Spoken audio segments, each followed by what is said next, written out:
Good evening. Thank you very much for this opportunity to speak, and thank you. uh, I'm here to speak in support of BD Living, but I want to explain why. As you know, and as you've heard so eloquently, Chinatown is a very important part of the history of our city and our country. As the Memorial Square reminds us every day, uh, it is the only place where Chinese people who came to build the railroads and mines could own property, who fought in 2 world wars for Canada before they had the right to vote. When I was a senior planner, excuse me, I noticed there's several senior planners here, for the Downtown East Side in Chinatown, with Wendy Au's support, I realized that if we were to connect with the community, we had to hire staff of Chinese descent, professionals who could speak the language and understand the culture. We needed 1 or 2 such staff, but many more joined our team because they were the most qualified to work throughout the complex issues of the inner city. These included Jessica Cheng, who just helped the Ma family complete its renovations, Helen Ma, who I hope you see every day and should someday run this place, and Yan Zheng. They've all contributed much to our work then, and many remain involved now. Several years ago, I spoke in support of the conclusions of the Chinatown Height Review. I did this not because I agreed with its conclusions, but because after 3 years it had become a form of Vancouver planning torture, and it was seriously dividing the community, which needs to be as united as possible to help realize the incredible potential of this historic neighborhood. My sense was it would be better to see what several buildings might look like so we could be in a position to end this endless debate. Well, we have seen the result. Go down to Main and Keefer and spot the large buildings. Is their design really appropriate to Chinatown? Some contain a few units of social housing, but they primarily house others. At the retail level, which is particularly important, they contain large new facilities that are geared to the wider population. Some of these places I haven't been in personally, but I was observing them. Jukes, Virtual Pizza Pie, and other similar shops, as well as the inevitable Starbucks.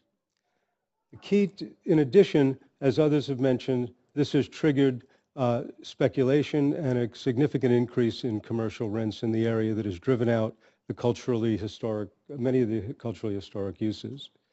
The key to an authentic revitalization of Chinatown is that we must pay serious attention not just to the design of buildings, but to their uses. Of particular importance is to create places that house Chinese seniors, many of whom still speak the language, purchase traditional products, and attract their children and grandchildren. There's also an important need for space for cultural facilities and for the many innovative businesses that find the area attractive. I had the honor of spending more than 1.5 years working with Joe Wei, Henry Yu, Jan Walls, and others to explore what this site might yield, containing an interactive cultural facility, space for some of the emerging cultural organizations, and a considerable amount of housing targeted to Chinese seniors. This is the 3rd or 4th time many of us have had to speak out against proposals for BD Living on this site. So much energy has had to be put into both sides. It has become like the night of the BD Living dead, coming back time after time in a way that feels abusive of the community's resilience and the work of staff.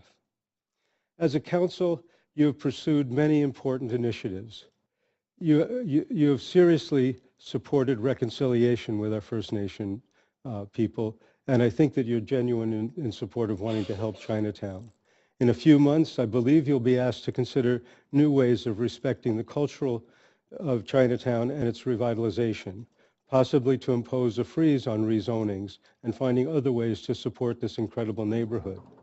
When you make this decision on this site, think of the team council: Art Phillips, May Brown, Fritz Bowers, Walter Hardwick, Marguerite Ford, Mike Harcourt, and others whose names many of us, at least many of the older of us, still recall. How many members of the previous council can you name? They were swept away on the wrong side of history. People of different political perspectives took on the freeway and stopped it. They created a new planned community for False Creek and supported the development of Granville Island.